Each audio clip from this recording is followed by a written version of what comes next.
In this video, I'll show you how we can use Excel files as input in InterformNG2. Please notice that in order to use this, you need to have a InterformNG2 license that includes a license for Excel. With InterformNG2, you can extract data from an input Excel file into an XML. This XML file can, for instance, then be used as input for a template design, so you can create your form and create print output or PDF with the data from an Excel file. When we convert the Excel file into XML, then we can also take that data in the XML file and put it into another Excel file. So we can have an Excel template, for instance, predefined with logos or a chart. And then of course the chart can be built on the data that we have now extracted from our input Excel file.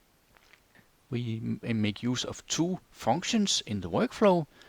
One is Excel to XML that we use here, and the other one is called XML to Excel, where we can also refer to an Excel file that has been previously installed in the library of InterformNG2.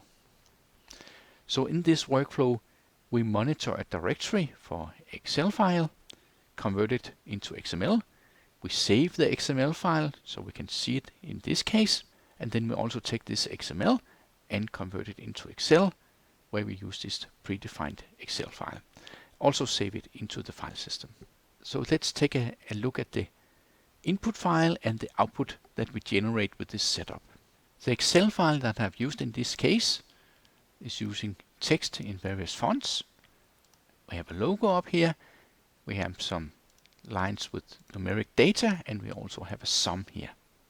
This shows the same Excel file when we have extracted the data and put it into an XML.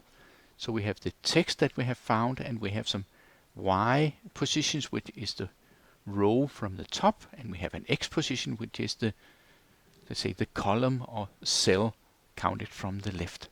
The Excel file that I've chosen as a template looks like this, so it only has a logo here in the bottom, and there's nothing in the top of this file. And with these two files combined, then we get a new Excel file, and I can show you the result here.